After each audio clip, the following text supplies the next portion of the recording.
All right, here we go. The Dream Team. Now, there's two versions. We're talking about the original version, though. And I'm going to go ahead and say right now, please, if you don't mind, wrestling historians, please put the pitchforks down. Relax. I just double-checked. My bad. So, Dream Team, former WWF champions. We're talking about Brutus the Barber Beefcake. Well, not even the barber. He was Brutus Beefcake. Yeah, it was just a beefcake at that point. Yeah, he was just a beefcake. He didn't take up no occupation just yet. Not yet. He was just just stripping still. That's what it was. It was based on the beefcake. He needed it for money to go to barber school. Right, you got to pay tuition, dude. Nobody gets anything for free in this world.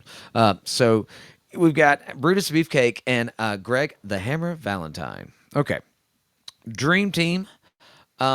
Greg Valentine, again, we talked about him before. This was a little bit more when he was kind of in his prime in the sense of because Valentine himself, a former Intercontinental Champion, U.S. Champion, he's done his time, lineage himself with Johnny Valentine, his dad. So he comes into this thing looking great. Everything's good. Don't really know what to do with Brutus Beefcake. I'm going to be honest with you. He's Hulk Hogan's buddy. That's kind of what even then That's I realized pretty much I it. didn't know Yeah. they were friends, but I was just like, who is this guy? What is his? It's like Hogan dated his sister or What's something this like thing? that. I don't know. Right. So they didn't do anything for me. So they're not really my cup of tea. But I want to go ahead and make sure that you guys understand I got that wrong. So what had happened was, I said that in WrestleMania 2 that the British Bulldogs defeated the Iron Sheik and Nikolai Volkov. That's not what happened. Okay. So the Sheik and them had won the titles from the U.S. Express. U.S. Express had won them back in a series of house shows. And then the Dream Team had beat the U.S. Express to capture the titles. The British Bulldogs came into the scene there and started automatically challenging for the titles, which culminated in their WrestleMania 2 match, British Bulldogs versus the Dream Team, and they won. And that's when they had Ozzy Osbourne in the corner. Yep. Right. It is. Okay, finally Okay, caught up. Sorry yeah. about that. That was my bad. But It's all right, man. There's so many teams to keep up with. I'm telling man. you. I mean, So it's a lot. I'm going to say again, they're not my cup of tea. That we kind of went all the way around the bush, but that's okay. Yeah, and I'm gonna have to go with you, man, because dude, Greg Valentine just ain't good on tag teams. I'm sorry, dude. He just has no luck with tag teams. The only one he was good with was Flair. If we were ranking Greg Valentine alone, yeah. well, he's in the Hall of Fame. Absolutely, You know? absolutely. Well, I mean, he had the run in the 70s, but we're talking about 70s with Flair. But that was in the 70s. They were both young. Yeah, that was, true. That was That's before there were right. really Yeah. I forgot about anything that. Wow. happening because because they weren't really. Ric Flair was not Ric Flair at that point. He was just Ric Flair. You guys know what I'm saying. It wasn't the style and profile and nature boy just yet. So, but yeah, you're right. I mean, Valentine does not have the best luck with tag teams, but yeah, singly, he's all good. All right, Okay. man. All All right, here we right, go. so here we go. And we're getting another women's tag team up here, which was in 2 out of 3 Falls match in the Rumble 88 with the Jumping Bomb Angels. This is Glamour Girls. And honestly, you may be a little surprised here, but I'm actually going to put them in the middle of the card here because, you know what? Actually, I'm going to put them in not my cup of tea. All right, well, okay. But, I mean, I'll put them in the middle of the card again because, okay, so hear me out, folks. Here's my indecisiveness for you. Is that, I didn't really like how they wrestled. To me, it just came off kind of pulling hair and just slinging somebody It's around. sloppy. Yeah, exactly. It's sloppy. And no disrespect to them, it's just I know that was pretty much the women's match of the time. Right. That's why I put Jumping Bomb Angels so high because it was so different. Right. These were more the same. But I will give them a credit, though. The reason why I'm going to put them in the middle of the card is because they were great at getting heat. When they walked in there, man, they could get some heat for sure. Yes, they could. That's the and name the of the only game other is being a person- heel. That's right. That's what makes money. That's right. And look, I mean, the only other person at the time that was a woman that could do that was Moolah. That's it. Go back in the 80s and see anybody else get booed like that. And that's a woman. Well, and that's the thing is, I think anyone professionally, I think they would kind of understand this. All right, a gimmick is a gimmick, right? Mm-hmm. It's a play on something. It's it's kind of like a caricature, that type thing, right? So your gimmick is the glamour girls. They weren't the most glamorous girls to begin with. Mm-hmm. So to come out with that ostentatious glamour girl, type, they weren't, though. And it wasn't a knock to them, but I think they knew that. That's why they played up to it. So coming out like they were, but they weren't. You know what I'm saying? So automatically you got heat. You Yeah. think you're prettier than you are. You're not that. I mean, that's not a knock. I'm just saying that's the That's the gimmick. gimmick. That's what we're Yeah. doing. You know, you think It you're was the better. 80s too. Yeah, you think So- you're hot to trot, but really, no, no, no, no, no, no, no. So the Glamour Girls, and again, they had associations with Moolah, but they ended up with Jimmy Hart. I remember the iteration with Jimmy Hart. That was pretty cool. The only reason I'm going to do this is simply because of the fact of them actually being champions, and at the time and what it was, Judy Martin and Leilani Kai, both talented, and you know they both are great performers and great wrestlers. Yeah. They're yeah. going in mid card, so they're not the worst, but they're not the best, you know. But they definitely hold their spot as far as lineage and progressing things. That you see what I'm saying? Yeah, So, sure. So that's why I put Okay. them there. So I give them the respect for that. They're definitely torchbearers, and that was the thing with the Jumping on Angels, dude. I mean, if you watch that match, that like what the hell just happened is what everybody's Yeah, I looking know. at, going, what is Like, that? what was that? There's no other team that Yeah. can do that, and we can't keep doing this over and over again. So either they Yeah. gotta go, you know, or we're gonna be a one team division. Yeah, true. That's what happened. So, all right. All right, man. All right. So another team, man, that's legendary. Okay. You know, I'm just gonna go ahead and just put this in the Hall of Let's Fame. do. right You here, know, I'm with you. There's no need. To I even, know it's your turn, but no, I know. I'm right. You. Because you're not gonna not put the Hart Foundation with the British Bulldog. I mean, come on. No, it just makes sense. Again, like you said, when they sold Stampede to WWF, and the deal was made. You got to take four of my boys, and they did. And those four individuals definitely laid the foundation for what the WWF is today. Absolutely. Because before Hulk Hogan was Hulk Hogan, or all these things we had, you had legitimate wrestlers who were born and raised and were taught, and this is what they did for a living. This was a craft, how they fed their families, and they were legitimate wrestlers. And this is, these four guys. But the Hart Foundation, Bret Hart, Jim the Anvil, Hall of Fame all the way, man. Yep. All the way. All the way, and they are in the Hall of Fame. And as So, they yeah. should be. I really like the way that they did the Bret Hart transition. Mhm. They didn't, it wasn't a dramatic thing. It wasn't a no It was ill organic. will. It's right. We all knew what was about to happen. Yeah, we I mean, could this see guy it. just had it, man. Yep. And he is my favorite wrestler of all time As it because should he is be, the man. best there is, the Yep. best there was, and the best there there ever ever will be. That's right. So yeah, man, That's easy. I mean, yeah. No, Right. just go watch any of their. It's again like the Bulldogs. Go watch any of their matches. Right. Yep. Matt, watch them with the Rockers. Watch them with the Demolition. Watch them with the Brainbusters. Watch them with the Rougeos, like the Killer Bees. And- Like they had fantastic matches with everybody. It wasn't just one. No, and when you watch them, take note of the difference in styles. They're a team. Mm-hmm. They've got the chemistry, but they're individually so totally different. Yeah, Anvil is the heavy hitter. Brett is technician. the technician. You Yeah, know? And it shows. And It it's works. just- it's seamless. and one of the greatest finishing moves ever. Yep. The heart attack, man. That's it, man. Yeah. Like Amble's got him up. Yep. Brett's running the ropes. That's it. Boom. All right, moving right along. Now, this team has a lineage history going all the way back to another team we'll speak of here shortly, the Wild Samoans. Mm-hmm. Right? This is going to be Tonga, who goes on to be Haku. And then you've got, it's Tonga and Tama, I believe so, who goes on to be Samoan Savage in WCW. And even before that, he was the Tonga Kid in the movie Body Slam with Roddy Piper. Right? And again, with his cousin Barbarian. They're all part of the family. This team, unfortunately, just nothing really doesn't do anything for me. Nothing Yeah. at all. I I'm with you. I don't remember anything really too memorable other than stealing the British Bulldogs. Matilda, the dog. Yeah. And then of course I remember Tonga going on to be Haku, King Haku, that type thing. Mm-hmm. So they're just not my cup of tea, man. So I'm just gonna go ahead and move that right there. All right. Yep, So there it I is. would be with you, but I'm terrified of Haku. So I'm going to put him in the middle of the card. I'm down with that. Well, I mean, you've got enough stories That's and legends being that he is legitimately the toughest man in professional wrestling, like legitimately. Yeah. I mean, since, Jake Paul likes to fight older guys, let's do That'd Haku be versus awesome. Jake Paul Oh, God. in a street fight. Let's see who wins that. That's a great idea, sir. That's promotion right there. That'd be good. Do it, Jake. Yeah, absolutely.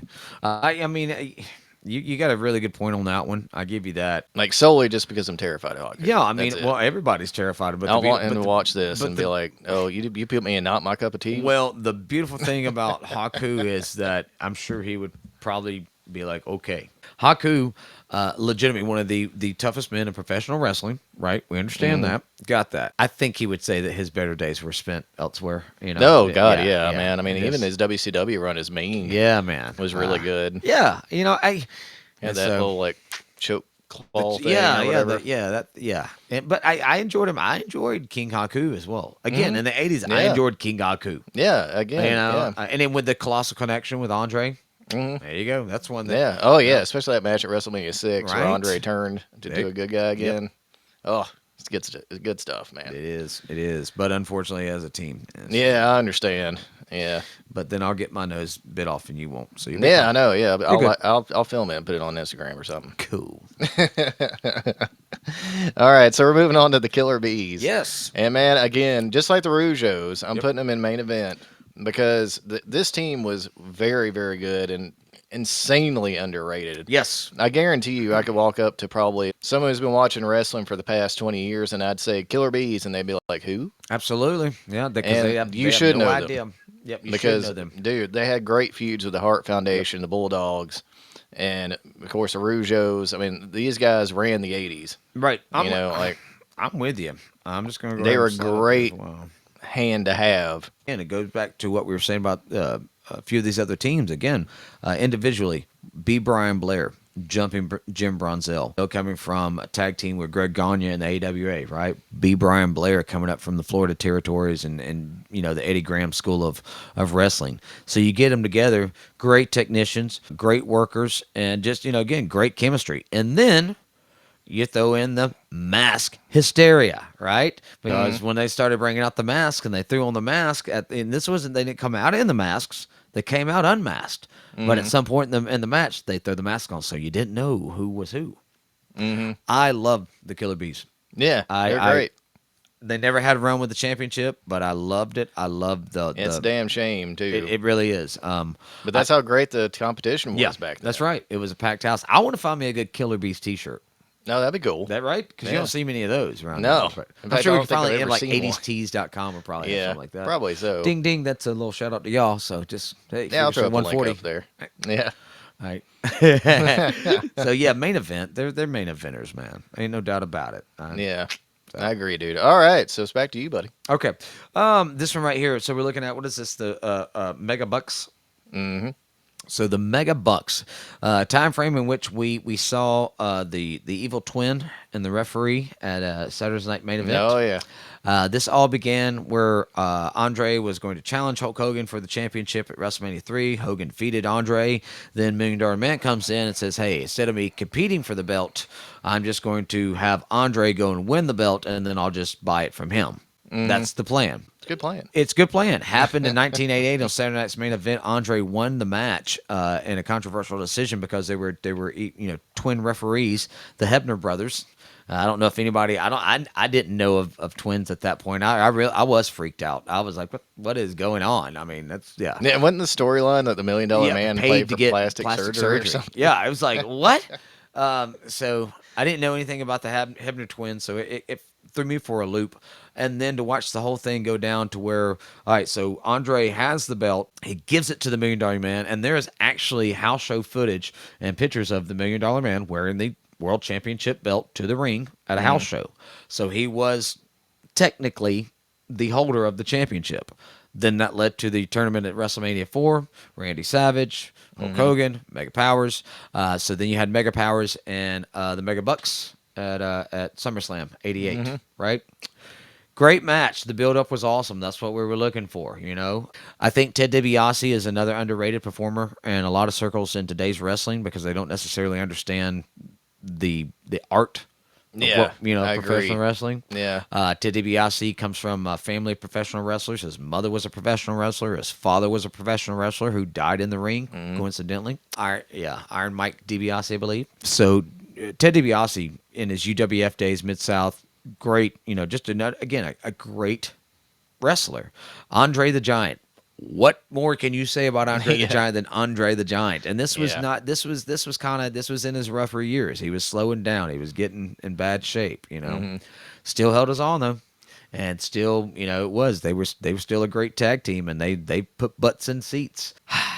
Unfortunately, I'm gonna have to put them mid card still because Yeah, even no, I agree. it's Actually, not we're not disagreeing too much here. no Yeah, because I mean, like, really, this team was formed to have something to do with the Mega Powers, That's which is yeah actually coming up on the next team too. right That's all it was an answer to the Mega Powers to make sure that they had someone to feud. That way, Savage didn't have to have a lot of singles matches to lose the belt. right That way it kept everybody entertained. It kept Hogan in the mix. It kept DiBiase in the mix. Kept Andre in the mix in the main event scene for that year. Mm-hmm. I mean, it worked. It did worked. great. No, it did. I mean, it made mine. It But I did. mean, they only had like what? God, three matches, Three matches on I TV believe 3 matches. Yeah. or something. I Yeah. mean, like there's not much to say here. No, it was definitely making. It was like one of those times to where you really, like you just said. I mean, if you got 3 matches, like total, like big thing, that was more using the hype aspect of the sports entertainment, right? You just keep promotion. You just keep putting out the vignettes. You just keep putting out the things, and they kept it going because we were all just glued to the TV, going, "Oh, I got to see this one. Yeah. I got to see this." Oh yeah, man. Yeah, great job on their part. So. Oh yeah, it's great story building and everything. It's fantastic. And now we're coming back into this team. I'm going to turn it over to you, but you're absolutely right. A lot of this team, especially, kind of really put together for the sole purpose of being the challengers to the Mega Powers. Oh yeah, Right. absolutely. Yeah, and I mean, we got the Twin Towers here, Yes. man. Big Yeah. Boss Man and Akeem, the African Dream. It was once the one man gang. That's right. Kind of like the Lone Rangers. No. Well, I mean, well, you grow up in the mean streets of Chicago, and you just get tired of the craziness. You fly down to Africa, you rediscover your roots. Dr. Style Slick holds a ceremony man. in the back alley, and boom, you're reborn. Now That's you're it. Akeem, the African It's Dream. that easy. It is. You know. But now you learn some funky dance moves. Yeah. The dude could dance. I don't care what y'all say. The dude could dance. Dude, he made me laugh so much. Me too. I love Oh my God, I loved it. And Slick is awesome. I love Slick. Yeah, Slick's right? one of the greatest managers ever. Right. And like, of course, our hometown boy, Ray Trailer, man, the big boss man. That's Rest right. in peace, That's buddy. right. Amen. He's literally buried 10 minutes up the Truly, road. Which is truly. why I've always took exception to this theme song. It's just like, if you ever took a trip to Cobb County, Georgia, timeout. He's not from Cobb County. Yeah. No, he's from Paulding Yeah, County. Trace, That's yeah. where I'm from. Like, literally. Like, my dad went to high school with him. Right. At Paulding County High School, the same high school I went to. And you could probably even work if you ever took a trip down to Paulding County. I mean, it still Heck, works. you could still do it. Yeah, you can make it happen. But I guess Cobb County had town center, Yeah, so I mean, like, yeah. and Well, Marietta. okay. and- So I think it is because the character was and he may have. I know he was a former prison guard, Yeah. like legitimately. yeah, But I think the character was a former prison guard in Cobb County, Georgia. And I don't know, but I thought I just remember thinking to myself, that is not too far away at all. And second off, I remember thinking to myself, man, he looks an awful lot like Big Bubba Rogers. no, yeah, But then yeah. again, Who didn't catch Jim Cornette? Yeah, who didn't catch Jim Cornette? That story is hilarious. Yeah. Oh wow. What do you put him though? I mean, I'm actually going to put him middle of the card. Okay. And as much as I hate to do it, if Boss Man was single on here, like again, like with some of these teams that we've discussed, if they were on their own, yeah, they'd be a lot higher. But middle of the card, they okay. go. This is going to be one where we're going to differ. I'm going main event with them. I'm going main event simply because even over the Mega Bucks, with the Dream Team, they went on from the Mega Powers. They went on with the Demolition. They had a great run with Demolition. They had a great run with the Rockers. So they were a very prominent team in their time period. Even though they didn't win titles, they were who you were going to face before you went for the title. They were getting you ready. And again, former one-man gang and Big Bubba, who's now Big Boss Man. I mean, they can move. I mean, Especially Boss Man. They can move, Yeah. bro. And then added to the aspect of Slick. I love Slick. I loved his jive. I loved everything he did. I even early on, I just remember, I remember watching the transformation of Akeem and as a kid going, and that's funny. Somebody's gonna get mad. And Yeah, I know. but even then, I was understanding of humor, and I'm like, that's cool. That's because that big old white dude, he's shucking the job and doing this thing, and yeah, no matter what anybody says, that was a rib on Dusty Rhodes, the American Dream.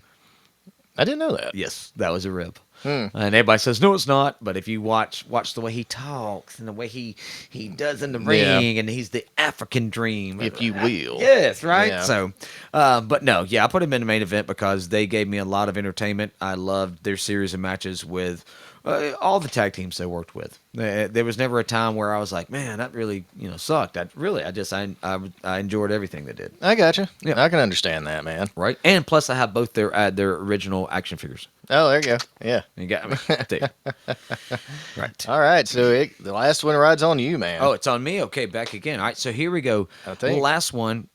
Either way, we've had a great time doing this, man. That's a lot. Well, it is, and we knew it would be, and that's why I appreciate you taking the time and getting everything set up as you have, because a lot of people don't know behind the scenes how much work it goes into researching and getting the things, getting the clips, and getting everything ready to go. So thank you.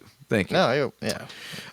But here we are. We're coming to the end. It's been fun, and we're talking about a legendary tag team. If you know anything, if you know The Rock. If you know Rikishi, if you know Roman Reigns, if you know any of the Bloodline, The Usos, man. the Usos, these are all family members of this team. All right, they're all one big old, and they are a clan. They're Samoan. Again, we talk about toughness. They said that the women of the family were the ones to look out for. Yeah. There's a story. We're talking about the Wild Samoans, by the way. There's a story that there was a riot in San Francisco, and the Wild Samoans were taken into custody. And the issue wasn't so much of what was going down, it was the fact that they kept trying to explain to them that their wives are on the way down to bail them out, and y'all need to figure out what y'all are going to do when they get here. And the police officers didn't believe them. Well, when the wives got there to bail out the Wild Samoans, they figured out real quick, this is one family you don't screw with. Yeah. I mean, That'd be a hard job. That's their reputation, and but again, Haku. We're talking. These are just Just don't mess with Samoan people. Don't man. mess with Samoan people. They're You're gonna spiritual get your ass people. handed They're to you. strong people. They're very loyal to their family and their heritage, and I respect that so much. Every one of them, I do. So these guys, the Wild Samoans, Alpha and Sinka, they're going all the way at Hall of Famers, as in my book they should be. So we're Hall of Famers, right? All right. there. Boom. And speaking of which, I think it is Sinka. Yes, Sinka is Roman Reigns' daddy. Yeah, man. Yep. I mean, like that's the thing, man. I mean, like you talk about the bloodline, like this pretty much started it. It is. I mean, it just It started back with High Chief yes, Peter Maivia. Peter Maivia. There you go. Right Yeah. on. Right on. And he was a tough dude himself. Right? Oh yeah, him and his wife. His Yeah. wife was the booker. That's true. And there, man. And she Rock's did not grandmama. play. No. Like even Savage, as coked out as he was, he wasn't even gonna mess with her. No. Like, I love the fact that literally just to be sitting in a jail cell and just sitting there going, you don't understand that our wives are on the way, and you need to figure out what you're going to do about that. We're fine. We're locked in here. your gun loaded. Right. I mean, like literally, they were like, whatever trouble we may be in, we're locked in here till you let us out. So y'all got to deal with them before you even begin to get us out. We're good. So y'all figure out what y'all gonna do. They're on their way. But yeah, I mean, dude, the thing with Offense Sika to me, man, is like, you would come out with like, the head shrinkers and everything. Yeah, I mean, it was basically a carbon copy of Right. this team. Right. Their facial expressions, the way they did. I mean, they were so wild. And then with Captain Lou Albano, like as their manager, like it just worked all the way around. I mean, Right. these guys were very intimidating in the 70s, bleeding into the 80s, which is why I put them on here because they were a tag team in the 80s. Right. I mean, without this team, man, like, crazy, almost like cannibalistic Right. type The fear. personality in a legitimate ring. fear of someone, that could really hurt you. Yeah. Absolutely. Because, I mean, even fans wouldn't mess with these people. Right. Another funny story, and you can look it up, because again, both these guys, like we said, with building the foundation of the early WWF, because while they're in the Hall of Fame level and the legacy, these guys not only were a great tag team, but they were used as the monster heels against Hogan, both of them, right? Yeah. One of the funny stories he tells is how when he first was working in the WWF and he was trying to break in, he was in California with these guys, and they were riding together. So you got the Wild Samoans in the back, Hogan's driving. They get pulled over. Hogan has a pistol in the glove compartment for protection in the time because you never know what, but it wasn't registered, right? So the cops find the pistol. They're questioning Hogan, like, what's going on? Hogan looks to the Wild Samoans and says, hey, tell them what's going on. Back me up. Well, they kayfabe. They don't speak English. So Hogan gets arrested and goes to jail for this, all because they were like, we're not getting in trouble for breaking kayfabe. It's like, and that's awesome. That's just That's how commitment. yeah, dude. Like, I know you're going to jail, but I'm not getting in trouble with the office for breaking kayfabe. So, yep. And now, yeah, so Hogan went to jail based on the Wild Samoans not wanting to break Oh it. my God, that's funny. Good stuff, right? Oh yeah, dude. Right. All Right on. right, folks, Cool. that does it, man. You can see all the rankings right above us over here, man. I Yep. hope you enjoyed the show. And believe me, we got more coming at you. We're going Yes. to do the WWE tag teams of the 90s next. And then we're going to do WCW tag teams of the 80s, WCW tag teams of the 90s. And then we're going to So have many. one big show where we decide who was better. Right. So, Wow. well, I hope you look forward to this. This is going to be a whole series, y'all. I dig it. I dig So it. yeah, so you don't miss it, please like, share, subscribe, ring the bell for notifications. You can follow us on Facebook at F140 Wrestling Community. If you want all of our content from all of our channels, you can get the movie channel stuff. You can get the video Toys. games and toys. Yep. You can get the wrestling stuff, even old episodes that you probably won't see anymore unless you go to this Patreon. So all for $3 a month, you can get everything we've ever done. So you can go follow us on Frequency 140 Podcast on Patreon. So you just hang out with us. $3 a month. You just hang out and just chill and Yeah. listen to us talk about the crazy stuff that we love to talk about. And that's it. There you go. We love Yeah. it. Easy. And for those of you that do, thank you so much. Yes. We can't do it Yes, without that's you. right. That's right. And speaking of which, I can't do this without Mr. Bennett. Oh, I always brother. send it to you, buddy. I appreciate that. Again, thank you for all the hard work you do. Thank you, ladies and gentlemen, for joining us, tuning in, subscribing, doing all the stuff and what you do to hang out with us. Because basically, that's all we're trying to do is find a little space in the world where we can kick back, relax, enjoy our time, be the geeks, freaks, and nerds in which we are, because we all know now, more than ever, that the world needs us. Peace. Peace.